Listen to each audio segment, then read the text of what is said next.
You're listening to the Heart of Giving podcast with Art Taylor, powered by bbbgive.org. Here we explore the motivations that form the basis of giving and service. We inspire generosity and celebrate the transformative effects that giving and service have on the human spirit and on community. The conversations featured on the podcast also uncover giving strategies that educate and provide tools to help listeners make impactful gifts of both their time and money. We hope you enjoy this episode.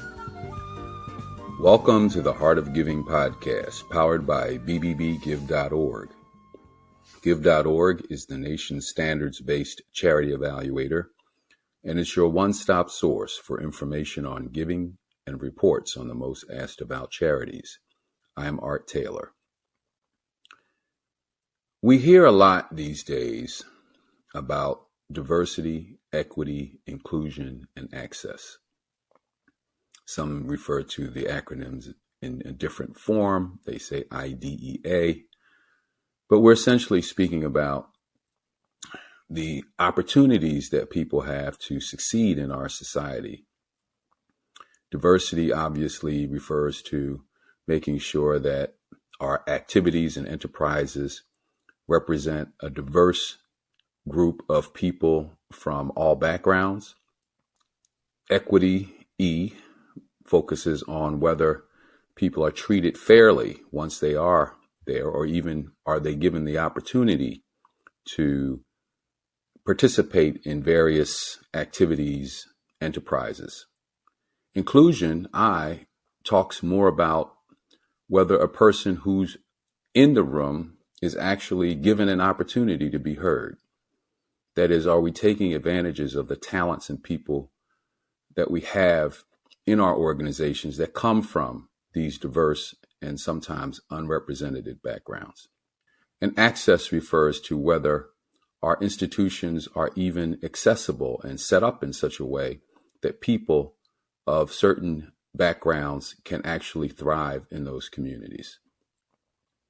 In all cases, again, we're referring to giving people the true opportunity to live out their abilities and talents and to make a contribution to our organizations. And our organizations generally can, and it's been proven, produce more when people of these diverse backgrounds are given the opportunities to participate and succeed in the highest form. So I wanted to talk about this today, particularly in the nonprofit context, because I believe that in nonprofit organizations, we have an opportunity to demonstrate to America how this is done and how we can get over some of the more difficult challenges associated with implementing and executing on DEIA programs. So I want to start with this idea that every organization probably has 4 or 5 different personalities or personas existing inside of their organization. The first person is a person who believes that there is a problem with discrimination, and that if an organization doesn't have diversity, equity, inclusion, and access, that it's not a problem. They believe it's a good thing that some groups have an advantage over others, and that in our society, it's not a problem to have these inequities. It's not a problem. The second group represents people who don't see that there may be discrimination of any type in an organization. They simply believe that everything is fine, and while they don't consider themselves to support discrimination in any form, they nonetheless see it. They don't see it. They don't see it that it's a problem. They don't see that it exists. And then there's a person who does see that it exists, but they believe that it is not structural or systemic, and that when issues come up, these are individual isolated cases, and they can be dealt with in a one-on-one sort of fashion. And then there are people who see that discrimination does exist, but the structural and systemic aspects of discrimination really can't be addressed in our society. It's too complex. That's the fourth type of person. And the fifth person is someone who sees that discrimination does exist and that it is structural, that it is systemic, and that something can be done about it and should be done about it today. In every organization, well, maybe not every organization, but in many organizations, these five personas are likely to exist because I think this is a reflection of our society. So no surprise there. No surprise there. The question is, how does an organization deal with these five personas and perhaps some other personas that I'm not mentioning, right? There are probably gradations of this that my generalization is overlooking, and I fully accept that. But how does an organization function, particularly if it's interested in implementing DEIA programs in its organization? How does it function? What does it do to, in a sense, make sure that every person is moving in a direction to assure that there is no bias and that people have the opportunities to succeed? Well, we can go back in time to some extent and look at some of the opportunities that have existed to move our society forward from a racial standpoint. And we can see that we've had a pendulum that has swung back and forth. And I don't have to go back too far, but we could go back quite far. But let's just go back to the 1960s and 70s when we had the civil rights movement that produced many gains, including the Voting Rights Act, which gave everyone fair access to the polls. We had the Civil Rights Act that sought to end discrimination in government and other places of employment and produce all sorts of other civil rights gains through that Civil Rights Act. And later on, we even saw tools like affirmative action that gave people of color, particularly, opportunities to access the workplace in ways that we never saw before. It gave certain preferences to people who had been historically discriminated against so that they could essentially achieve opportunities in workplaces, government entities, colleges and universities, and others. And we saw that as these programs began to take hold and bring in more people of color, that at the same time, there were people working behind the scenes, it seemed, and then later on in front of the scenes to try to eliminate those programs. And affirmative action is certainly one that we can remember and highlight. It wasn't long after affirmative action was put into place that we began to see challenges to it. Many of these started in colleges and universities where people felt that they were being denied application to colleges and universities because certain people were given preference through affirmative action. And over time, as these cases began to filter through the courts, people did begin questioning the utility of affirmative action and whether it was in fact discriminating against the majority population. I don't believe that, but nonetheless, that's how it was interpreted. And today, affirmative action is all but dead in our society. It was a tool that was used to get millions of people access to institutions that they would not have received access to. But today, this tool is virtually gone. We don't even talk about affirmative action anymore. And so today we have hit a new reckoning, the racial reckoning that we see today after George Floyd's murder, I should say, has sort of made America pause again and take a look at what we want to be as a society. And we're now not only talking about creating diverse workplaces, which is what we were trying to achieve in the 70s and 60s. That's give people an opportunity to be in the room. We also want to make sure that when they're in the room, they are included and people who didn't have access before have access, and that we're treated equally. We're treated the same once we get in the room. These weren't considerations before, and I'll give you my own personal experience.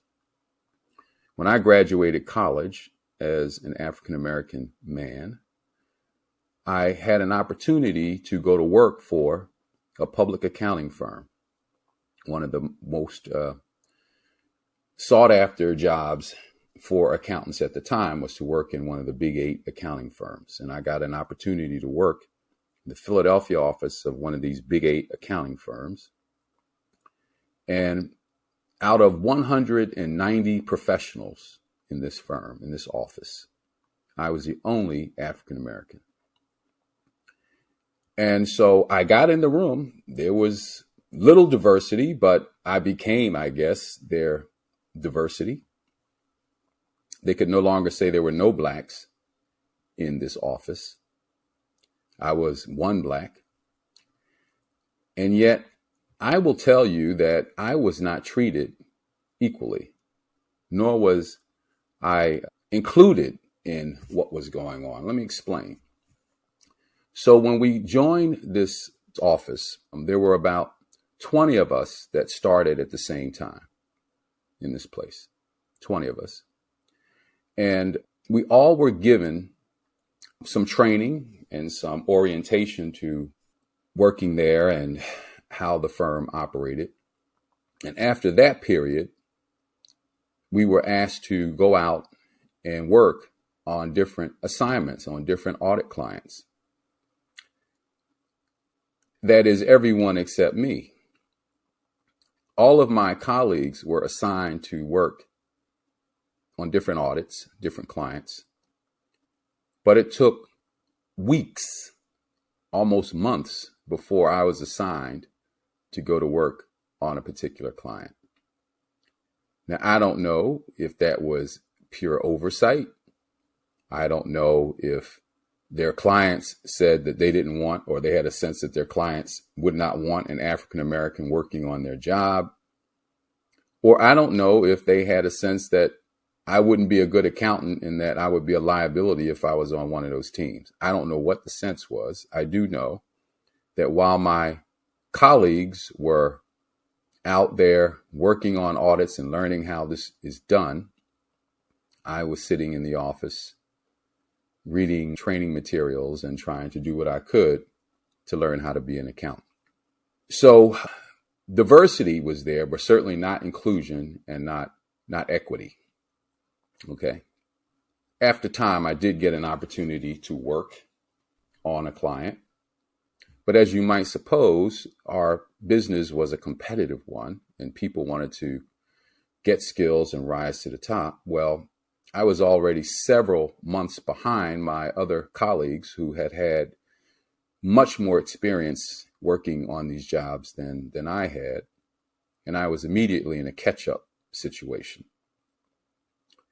So by not having that immediate inclusion and not given access to some of the experiences in the same way, in an equitable way, I was not given an opportunity to rise in that firm and to produce in the same way that my colleagues who started at the same time as me were given. So there wasn't a concern about that. There was only a concern, let's get one in the organization. So today we're more concerned about that though, right? Today we're concerned that we not only have diversity, but we want to make sure that people have opportunities and that they're given the same chance to succeed. All right. Well, if we have these 5 different types of individuals in these firms, this is not easy to produce, because there are always going to be people who will fight to assure that things don't happen in the way that a business wants them to. And I believe that in order to avoid this pendulum swinging back that will be produced by these people who don't want to see this change occur, we have to make sure that we are bridging in some ways these communities. We have to make sure that we find ways to change our culture by including people in conversations and bringing out what it is that they're concerned about, so that when we make these changes, they can actually stick. Because we don't want to see our society fall back from gains that we've made simply because people don't understand or don't appreciate or don't want to know why these changes are significant and important and valuable to our organizations. We have to learn to bridge communities. Bridging means that we have to talk to each other. We have to have tough conversations. We have to get those people who don't see that discrimination exists to talk about how it does exist. And we have to have people who vehemently believe that discrimination does exist be willing to hear from them. And this is tough work. And I would even submit that it's work that not many of us are qualified really to do. We have to find ways to do that. There are organizations out there, I want to plug one called Convergence Policy, that has ways of creating conversations among people. It starts out by just having conversations not about any issues of significance right away, but getting to know each other and finding out where we're human. And then after there's some trust built, maybe over some months, then beginning to have conversations about areas that are controversial or difficult for people to understand because of either their lived experience or how they see the world. So bridging is really important. And I believe that nonprofit organizations, above all organizations, have this potential to be bridgers. They have the potential to be bridgers because in nonprofit organizations, we all come together in these organizations because we believe that a particular problem in our society exists and that together we can maybe solve that problem. We can make life a little easier on people who are struggling. We can take a cause and move it forward so that our society is better than it was when we started on that particular problem. We can produce movement together in nonprofit organizations. So we start out with people who fundamentally believe that a cause can be addressed, and they're willing to work together. They're willing essentially to put the cause even above their own needs in many cases. And if we have people with that type of empathy working in nonprofit organizations, then wouldn't it be, at least it seems to me, that it might be a bit easier to get them to engage in these kinds of conversations where they can learn and understand and ultimately overcome these challenges that keep some people from achieving the most that they can in an organization. And if we can do it in nonprofit organizations, then we can show the rest of the world how it's done. And if we can show the rest of the world how it's done, then aren't we all better off for it? Now, there's one other piece of this, of course. It is when we begin to have these conversations, a lot of people want to know, well, what do we do? I've come across a couple of organizations that have come to me and said, we want to have greater diversity, equity, inclusion, and access in our organizations. But we don't know what to do. We don't know how to begin these things. So my thought was this. If we really want to eliminate bias, if we really want to create more diverse situations and give people more access and et cetera, we have to look at every system, cultural moray, and process that we have in our organization and ask the question, is how we do this holding anyone back? Is how we do this holding anyone back? That could be everything from how we hire people, to how we reward people, to how we promote people, to how we give out assignments to people, to how we talk to each other, even in the workplace, to how we organize our meetings, to how we think about off-site activities. Everything we do in an organization on a regular basis has to be pulled out, and we have to examine the extent to which it could be potentially holding some people back. Now, I know that when you listen to me say that, there are going to be people who say, but wait a minute, we got a workplace to run here. And maybe there will be systems that hold some people back, but at the same time, they're allowing us to move forward organizationally. They're allowing us to move forward organizationally. Well, we have to look at whether there's something about those systems that can be changed so that no one is denied access or opportunity to work well within those systems. We should be able to find ways to produce and assure that everyone has equal opportunity. That's what we want to achieve in our organizations, I think. We have to look at these systems and ask, how do we do both? How do we make sure everyone has access and we produce? This is not going to be easy. And I'll give you an example, because there are going to be choices that organizations have to make, right?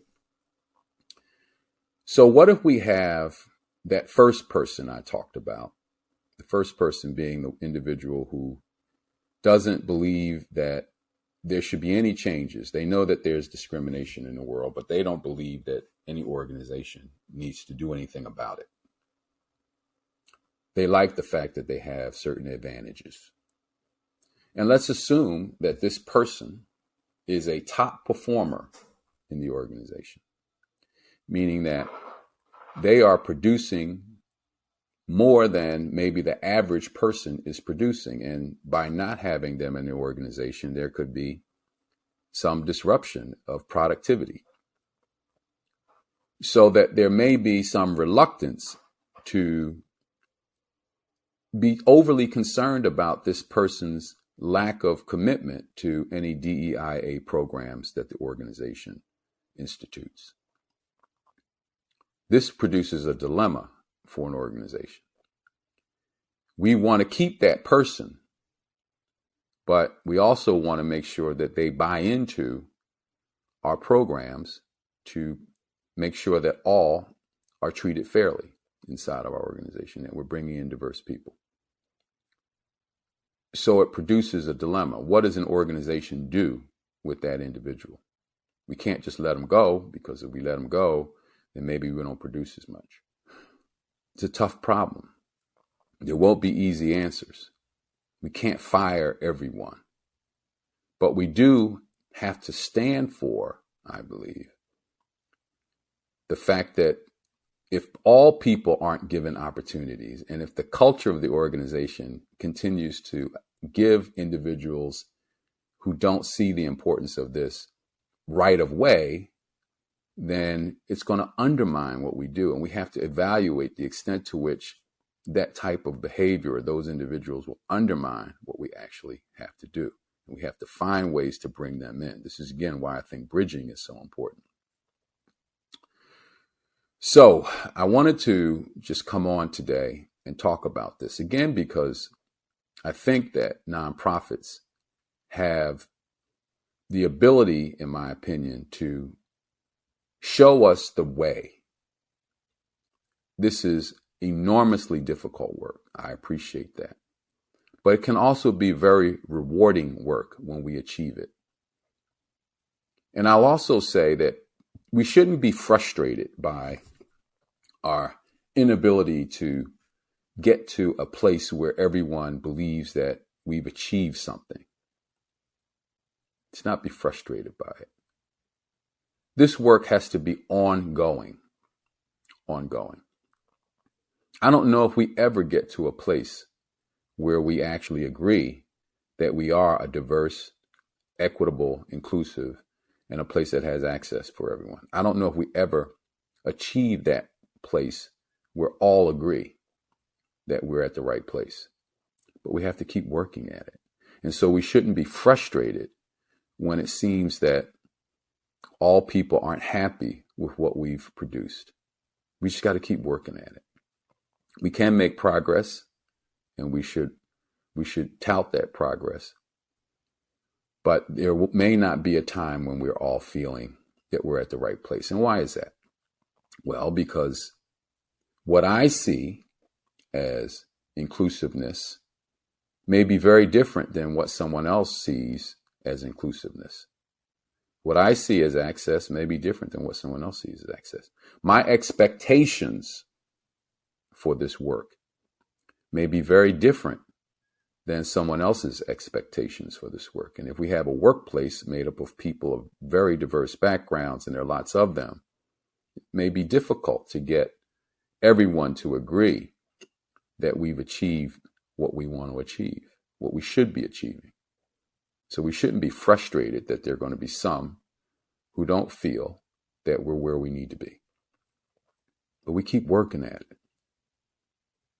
We keep working at it. So that's my take. I've been asked to speak to several different groups now about this, and I just thought I would offer my opinion about this. I am not, by the way, an expert on this topic. It's not something that I've studied deeply. I have my own lived experiences, and I've observed organizations in many different ways, and maybe what I'm offering here can be helpful to some people who are thinking about this. Some people have said it has been, which has inspired me to talk to you on this podcast about it. But if it's not, I appreciate that. And I'm sure that there'll some who will say, Taylor, you're way off on this. I fully accept that, and would love to hear from anybody who wants to give me a greater understanding of what I should be talking about and what we should be doing as a society. But I do know that bridging is going to be key to avoid us sliding back. I fundamentally believe that we have to have conversations with all elements of our society. And I also believe that it takes an organization that has the courage to look at all of its systems and processes to make sure that they are free of bias and discrimination so that people can succeed. Now, one last point.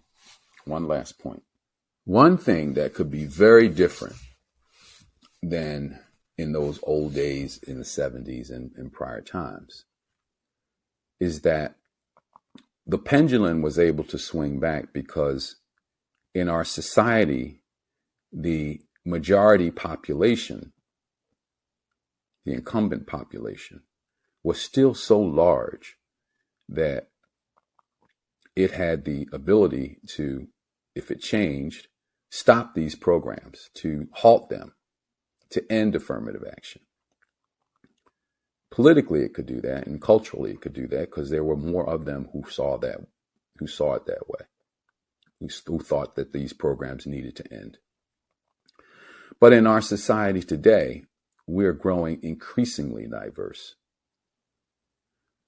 We're growing increasingly diverse, and in some years into the future, we can foresee a country in which the numbers of people of diverse background actually outnumber the people of our incumbent or majority background. And when that occurs, there won't be this ability for the pendulum to swing at least as wildly backwards and forwards as it has in the past. And maybe that's something that we need to be concerned about too, in some ways, because it means that there'll be those out there who will be fighting as hard as they've ever fought to keep things from changing in a positive way. They'll feel loss. So one of the things we have to do when we have these conversations that I'm talking about is understand that people who don't want to see change are feeling a sense of loss. And we have to help them understand that by giving everyone an opportunity, we don't necessarily have to have others lose. That our society becomes greater and we produce more abundance and greater opportunity for everyone when all have the ability to participate and succeed. Let's work together to help these folk appreciate that they're not going away. There's still going to be opportunities for them. Maybe they won't have preference as they had in the past, but they'll have opportunity to succeed to the extent that their abilities allow them to. So that's what I wanted to talk today about. Now, I hope to hear from some people about this. You can hit me up on LinkedIn. You can find me ataylor@give.org if you want to send me an email about what you're thinking. I'm on all social media. I'd love to hear from people who either agree, disagree, or want to add nuance to what I said. Would love to engage in a conversation about this. And I will fully accept any culpability when I've said something that may be off base. And I will stand for things that I believe that are simply true, or simply reflect my observation and my experience. And I want to thank all of those who took the time to listen. And I also want to encourage you to listen to other episodes of the Heart of Giving podcast. They're great episodes with some amazing guests. I know you're going to enjoy listening to them. And if you do, I hope you will subscribe to our show because it helps us build audience. If you want to donate to the Heart of Giving podcast or the BBB Wise Giving Alliance, you can make a donation at give.org. Thanks for listening. You've just listened to the Heart of Giving podcast with Art Taylor. Be sure to tune in next time for a brand new episode. To listen to our other interviews, visit heartgiving.podbean.com. That's heartgiving.podbean.com. Subscribe to our show on major podcast platforms. The thoughts and opinions expressed on this podcast are the views and opinions of the guests, not those of the BBB Wise Giving Alliance or program affiliates. This podcast is for information and educational purposes only and is copyrighted with all rights reserved. This podcast is protected by Podbean's terms of service.